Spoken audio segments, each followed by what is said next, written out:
Peace be upon you all on this snowy day in New York. I want to just let you know today about how I come to be standing here as a sister in Islam, in a hijab and in a loose dress.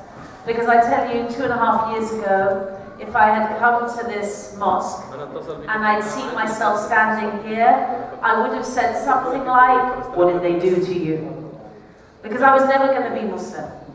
And as a Muslim now, I get asked by people the same thing over and over. What's your story? How did you become Muslim? So I'm going to go back to the beginning and tell you that I was born in London in 1967. And both my parents were Christians, but they weren't practicing. But I always remember praying. I remember praying to God for simple things when I was 4 years old. My favorite prayer when I was 4 was, "Dear God, please take my sister away. She's horrible." My younger sister was very naughty and very annoying. As I grew up, it became harder and harder to keep praying. It's a very difficult society we live in. I'm not talking about West or East, I'm talking about the modern society. It's very difficult to hold on to the rope of faith, to believe in the unseen when everything is here to blind us in the material world. So I reached 10 years old, and I had a friend over to stay, and she said, when I put my hands together and said, "Dear God," she said to me, "What are you doing?" I said, "I'm praying." She said, "Who to? The man on a cloud with a beard?" And I didn't really know how to explain God, because I'd never really learned about what was the Creator like. I didn't have any explanation, I just knew it inside, and pretty much that day I stopped praying. And of course, when you reach 10 or 11, what happens? Your ego comes in, and your hormones come in at the same time, which is pretty much a disaster. And so, like all of my generation, and certainly all of my friends, around 14, 15, I started dating boys, I started taking drugs, I started drinking, and God, well, he seemed to be in a corner of the universe, and I didn't know where he'd gone. And what did I know about Islam growing up in London? Well, there were only 3 girls in my year who were Muslim. And I watched them from a distance. They were very racist times in the 70s in Britain. They weren't the greatest epoch in mankind as far as interfaith relations go. So I used to watch the girls from a distance, and I made judgments about Islam purely based on that. So the 3 things I knew about Islam until 9/11 was this. 1, all Muslim girls seemed to have long shiny hair. 2, all the Muslim girls that I knew were going to become doctors. And 3, Islam seemed to come from Pakistan. Of course it didn't, but nobody told me. There was no counter-narrative to me watching the girls at my school. But you know, the moment that everybody wants to know from me is, when did you feel that your life was changing? When was the moment that something in your heart began to take you on a different course? And I think that moment is in the year 2000, in December. I remember because I had my first baby. She was only a month old, and her name was Alexandra. And I was sitting in front of the TV, very tired one evening, and on the news came a photograph. And the photograph took all the breath out of my body. And it was this. It was of a young man, 15 years old. He was wearing jeans and a t-shirt. And he was standing in a way that seemed majestic and powerful. He had a stone in his right hand, and he was just about to throw the stone. And what was amazing was that he had not one iota of fear in that young body, even though there was a tank about 10 feet away pointing its gun at him. There was the tank bearing down on this young man. He had a stone in his hand, and I knew that that stone was mightier than that tank. That boy's name was Odeh, and he came from a place I'd never heard of called Gaza. And he came from a place I'd never heard of called the Rafah refugee camp in Gaza. And I want you all to remember the name Rafah, because you'll hear it again in a little while. Now, a few days after I'd seen that image on my television, Odeh was shot by an Israeli sniper for throwing stones at tanks. The bullet hit his throat and he bled to death on the ground. And the news cycle moved on, and I moved on with my life. I really don't have any explanation for what happened next, or for any of the incredible things that have happened to me over the last decade and a half. But all I can tell you is that in 2005, I felt the impelling urge to go into my office at the Mail on Sunday. The Mail on Sunday is a right-wing newspaper. And I was a journalist, a columnist. I had my own page. I was pretty famous. It's a bit like the Hollywood of newspapers. If you have your photo on a page, you've made it. So I went into my editor's office and I heard myself say the words, "Peter, I want to go to Palestine." Now, Peter Wright's a good editor. He could have said to me, in fact, he should have said to me, "Lauren, don't be ridiculous. You're not a Middle East correspondent. You're not a war correspondent. You have no place going to the Middle East. Go back to your desk. Go back to your home and write about living in France." But he didn't. He said, "Here's a check for expenses. Come back in 2 weeks after you've reported on the elections in the West Bank." So a few days later, I found myself outside Tel Aviv airport in Israel, and I was looking for a taxi to take me to Palestine. And a man came over to me, the first person I met, and he said, "Hi, my name is Jamal, you can call me Jimmy." I said, "Hi, Jimmy." He said, "I'm a taxi driver, where do you want to go?" And I looked at the piece of paper, it said Ramallah. I said, "I'd like to go to Ramallah, please." He said, "No problem, get in the taxi, I'll take you there." So we set off, and we go through Jerusalem, and as we get past Jerusalem, the rolling hills of the Holy Land open up, and the road gets a bit bumpier than we're on. But above us, on the hillside, there's a lovely road with nobody on it at all. And it's brand new. It looks like it's been open maybe a month. And I say to my driver, "Jimmy, why don't we go on the road with nobody on it? I don't want to tell you your job, but it looks clear." He looked at me and he said, "You don't know much about this, do you?" I said, "No, tell me." He said, "That road is for Jews only. I am an Arab Palestinian, so I can't go on that road. In fact, if I take you on that road right now, we'll be shot dead in around 5 or 6 minutes. Do you want to try?" I said, "No, thank you." One word came into my mind, and that word was apartheid. Later on, we got to a checkpoint at Columbia, which is the entrance to the West Bank and to Ramallah, and I expected Jamal, to drive me all the way to my hotel. Well, you would, wouldn't you? Well, imagine my surprise when he said, "You have to get out here, walk through the checkpoint on your own, get into another taxi, and the taxi driver over there will take you to your hotel." I said, "Why can't you come?" He said, "You don't know much about this, do you?" He said, "The Israelis have given me a Jerusalem identity card. This means I can never go to the West Bank, and I can never visit Gaza." That night, I remember I cried myself to sleep. And all I'd seen was one checkpoint and one apartheid road system. And I really pray that that was as bad as it got, as bad as it gets for all the Palestinian people. The next day I woke up with the incredible news that I, a rookie journalist in the Middle East, had been given an interview with Mahmoud Abbas. Mahmoud Abbas, you remember, was just about to be elected the leader of the Palestinian Authority. So it's kind of like a rookie journalist from nowhere getting an interview with Barack Obama on the day of the election. I mean, there's no chance.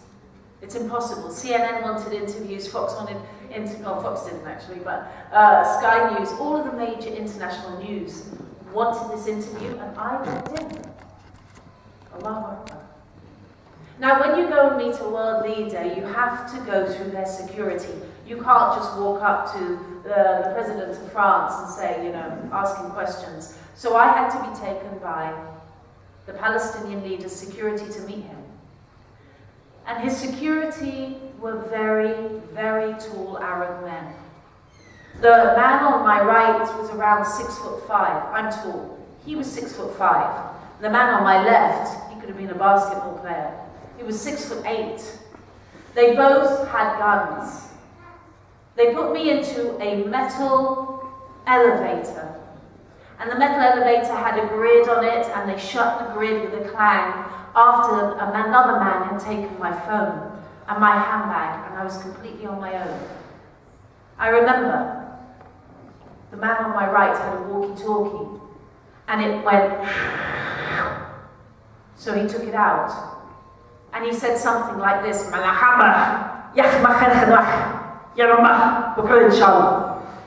sorry to any brothers here who are Arabic, that's how your language sounds to English people.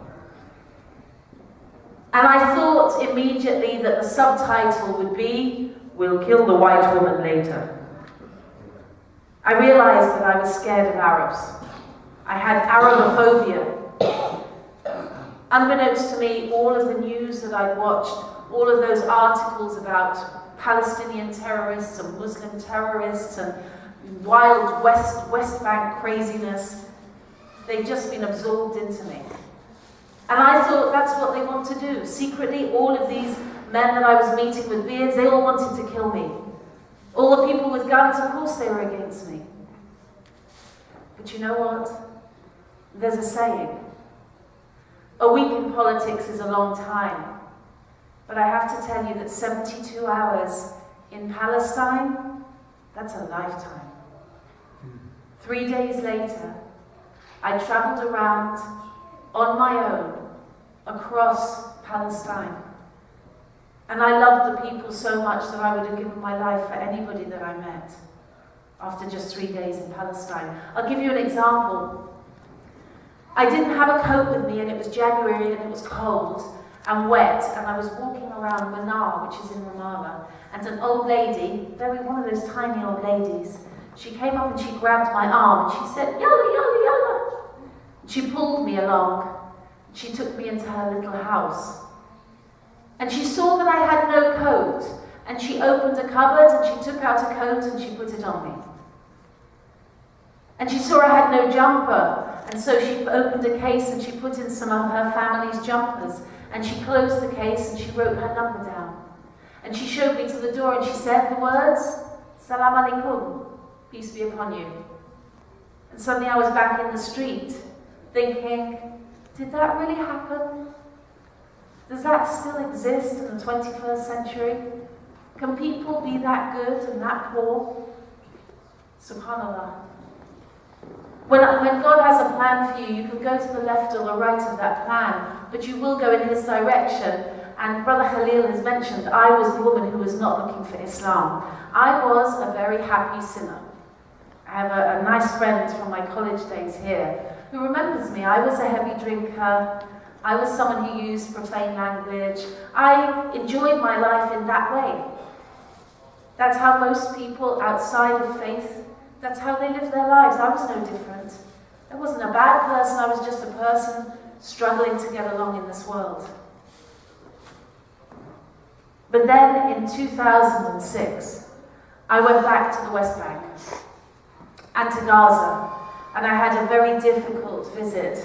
And when I left Gaza, remember the driver, Jimmy Jamal, I told you about, I called him. I said, "Hi, my name's Lauren. You met me on a trip last year." He said, "I remember you, of course I do." I said, "You know what, I'm coming through the Gaza checkpoint today. Will you be able to meet me?" He said, "No problem." They always say problem. "No problem." He said, I said, "It'll be around 1 o'clock in the afternoon." Well, I waited at the Israeli checkpoint. I waited from around 10 in the morning till around 8 at night, while they played a game with an old Arab lady in a wheelchair. They just kept letting her through and sending her back, and letting her through to a point and sending her back until she was screaming in Arabic, "Why are they doing this to me? I'm not a terrorist." She was going to have an operation on her spine in America. She never made that operation. Eventually, very late, I got through. I was in such a state, I'd been crying. They humiliated me, but that's nothing to what they do to the Palestinian people, class. It doesn't matter. But when I got through the Israeli checkpoint, I was standing. My phone was dead, of course, from all the calls. And I was in a big car parking area in the middle of no man's land. And I thought, now what? And a car came over to me. And it was Jimmy Jamal. And I looked at him. And I said, "You waited 8 hours? Not even knowing if I'd get through?" He said, "Of course. We don't leave women on their own." Of course I waited. I cried so much when I got into the car that he threatened to take me to hospital. He said, "What's wrong with you? You're hysterical." I said, everything that I'd seen built up in me, and his kindness just broke my heart. And he didn't take me to hospital. In the end, he took me to his wife's house, and they let me stay overnight. He said, "You can't stay on your own, you're hysterical." The next day, I had 40 minutes to do all of my souvenir shopping in Jerusalem. And in the old city, you know, the cobbled streets where Jesus, Isa alayhi salam, would have walked. So many of the prophets and the Sahaba, they would have walked. A beautiful place to do your shopping, but this day, it was raining, and it was cold, and I was stressed. So I was looking at my list of souvenirs. I wanted to buy 2 stuffed camels, toy camels for my daughters. Somebody had asked me to find a Yasser Arafat picture in Mother of Pearl. Imagine how complicated that is. My husband at the time, he collected knives, so I was looking for an Arabic-style knife. And at the very bottom of the list was a Quran in English. Because by this point, I'd met enough Muslims to think, there's got to be something good in that book. Because these people are really, really nice. I was looking at my list when a young Palestinian man walked next to me, no more than 20, 21 years old, and he did this, "Marhaba!" And I thought, not today. No marhaba today. And then I thought, how dare you? Don't be rude to a Palestinian on their own land. They've only ever been kind to you. Have some patience. So I turned to the young man, I said, "Marhaba." He said, "What can I do for you?" I said, "Look, you know, I've got this list of souvenirs and I need to get it." And he said, "This is wonderful. All of the men in these shops are my uncles. I can help you with everything." For the next 40 minutes, we went into all of the lovely souk, the market stalls. In every single one, we had to have a pint of mint tea. It was so sweet, I thought I got diabetes. And 40 minutes later, I was back in the street with bags full of everything that was on my list and much more. So I turned to this young man who I'd never seen before and who I've never seen again. And I said, "How much do I owe you?" And he said, "You owe me nothing. This is a gift from the people of Palestine to you. Now don't forget us when you go." And that's how I got my first Quran in English, as a gift from the people of Palestine. You see, when Allah has a plan for you, you can go left or right, you can make it difficult, you can struggle, but you're going to reach the destination anyway. In 2007, I was living in France. I had 2 daughters now, and I was working as I was kind of a minor celebrity. I guess that's the only way to put it. I thought in my life I was the major celebrity of my life. And I got a phone call and it surprised me because it was from a man called Muhammad Ali. And he said, "Sister, I want to have a meeting with you." I couldn't imagine what about. He ran a news channel called the Islam Channel. I'd never heard of it, but apparently it was okay. So I went to have a meeting with him in London at a restaurant. Muhammad Ali brought his head of programming. And I'll show you the sort of person I was. Muhammad Ali has a beard down to his chest. He's a serious man. He sat down and the first thing I did was this. "Waiter, can I have some wine, please?" And the waiter brought me some wine, and I poured it into my glass. Now, don't think that I didn't know that Muslims don't drink. I knew that he wouldn't drink, I just didn't care. I didn't care that he was religious because, you see, in my mind, he was in my country. And it was okay that he was in my country, I'm fine with that. But don't try and force your views on me. That was where I was coming from with my glass of wine. Now, Muhammad Ali, being a man of religion, said, "Sister, before you drink your wine, I have 2 things to say about it." I said, "Go ahead." He said, "Number 1, the Islam channel will not be paying for it. Number 2, I can't sit here while you drink alcohol." Now, Muhammad Ali is a very clever man. He could have gone to another table far away and he could have made calls, he could have minded his own business. That's okay. But he didn't. His head of programming left me alone, and Muhammad Ali went outside, where I could see him on a cold day like today, and he walked up and down like this, waiting for me to finish my alcohol. And I felt something that I hadn't felt for a very, very long time. Maybe since I'd been a child. I felt shame. I felt ashamed of myself. Why had I behaved like that? Why had I been so rude to a man of faith, a stranger? Why had I been so arrogant? Was alcohol so important to me that I put it above even the most basic of good manners? I got the waiter to take the wine away. It didn't taste good to me. Muhammad Ali came in and he said something utterly remarkable. He said, "I want to offer you a job at the Islam channel as a presenter." I said, "You're kidding." I said, "You know I'm not a Muslim." He said, "Yes, we guessed." But I took the job on the basis that, first of all, they wouldn't speak to me about Islam because I was never going to be a Muslim, and secondly, they would never ask me to wear hijab because I was never going to wear hijab. Allah knows best. In the next 2 years, I traveled the Muslim world, interviewing and meeting some of the greatest scholars, clerics and academics in the Muslim world today. In 2008, I got an email that would again change my life. It's amazing, you know, when you look at your life, how even just a few words can change the direction. This email read, "Would you like to go to Gaza by boat? If so, call this number." Would you like to go to Gaza by boat? In 2008, the Israelis had already besieged the Gaza Strip, and that means that up till today, no Gazan fisherman can go beyond 2 miles from their shore. They're supposed to have 24 kilometers of fishing. That's what the Oslo Accords allow, but they can't go beyond 2 miles without being shot at by Israeli warships. The Israeli Navy attacks them. What they do is they surround the ships, they spray them with skunk spray, then they tell the men to take off their clothes, jump in the cold water, then they pull the men onto their armed naval ships, then they beat them and take them to prison for fishing in their own water. That's what a siege means. We knew this was going on. Would you like to go to Gaza by boat?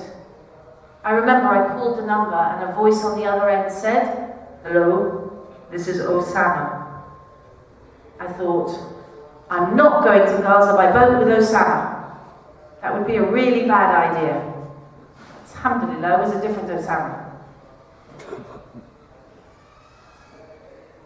In June 2008, I went to Cyprus. I asked my boss again, "Can I go? I want to go to Gaza by boat. I want to spend 2 weeks." He said, "Here's some money. See you in 2 weeks. I'll give you 4 pages of the magazine." I was sure he wanted to get rid of me by this point.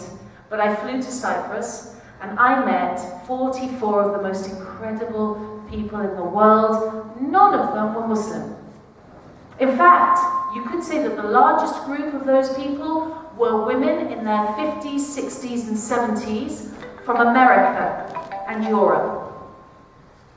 They had bought 2 boats, very old Greek fishing boats that were not seaworthy, and we wanted to just take the world's eyes to Gaza, and that was our mission, so we set sail. And on the 23rd of August 2008, we arrived in Gaza. I remember seeing it from the ships, rising out of the mists. And I remember the sound that hit us as we arrived. Because you see, there were thousands and thousands of Palestinians on the shore waiting for us. And they couldn't believe that foreigners had come to be friends with them. It was the first time in 44 years boats had gone to the Gaza shore without guns pointing at them. And we brought smiles. And the sound that greeted us was this: Allahu Akbar, Allahu Akbar, Allahu Akbar. It filled the air, and it was such a beautiful time. Now, I can't explain to you what happened next, why it happened, because 5 days later, I was meant to go back on the boats to my children, who I hadn't seen for 4 weeks. They were 3 and 5 years, 4 and 6 years old. But something glued my feet to the ground. My friend Greta Berlin on the Free Gaza was going to me, "Get on the ship, what are you doing, Lauren, get on." I said, "I can't." And I can't explain to you why. The ships left, and I was in Gaza for 4 weeks. I couldn't leave. The Israelis threatened to shoot me if I went that way. The Mubarak regime said, "Your passport is no longer valid. You now live in Gaza." I didn't think I'd see my children ever again. And one night I was taking some meat to a very poor family in the Rafah refugee camp. Do you remember I mentioned Rafah? Yeah. It's where Faris O'Day came from. And I was in the TV. I was in the story. And I was taking meat to this family, and I knocked on the door, and the door was more bullet holes and shell holes than it was cement or wood. But the woman answered it like this: "Assalamu alaikum rahmatullahi wa barakatuh, fadal." She said, "Peace be upon you, welcome." And she smiled. And the smile was so beautiful. And her face was so full of light, and her eyes shone. And I thought, she must be rich. Inside, she can't be poor like everybody else in this district. She's got to have some secret wealth in there. And I went into her home, and what was her home? One small cement room, with nothing in it at all. Not a single possession at all.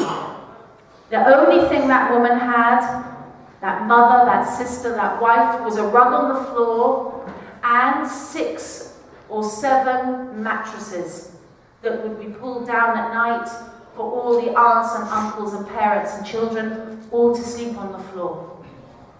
And at that moment I felt angry at Islam, because I didn't understand why people were being asked to fast.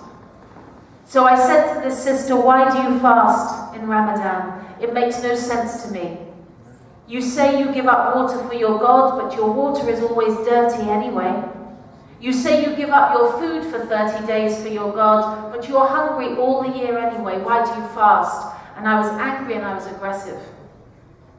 And this mother, who had nothing material at all, said to me, "I fast in Ramadan to remember the poor." SubhanAllah.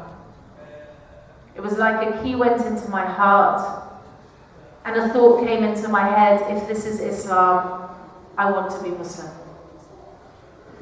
But that's not how it happened. I left her house and I immediately forgot about Allah, and He did not forget about me. 2 years later, I went to another Muslim country, and I was passing by a masjid. And again, it was Ramadan, the holy month. And the call to prayer came, and it was sunset. So I went inside with a friend, but before I set foot in the masjid, I cleansed myself. I made wudu. And I made a simple prayer when I went inside. I said, "Dear God, I don't ask anything from you because you've given me a great life, thank you. But please, please, please bless Palestine." And then I sat down. And when I sat down, it was as if I was under a waterfall of peace. It was as if there was only tranquility in the universe. The voice in my head that gives me lists and tells me what you should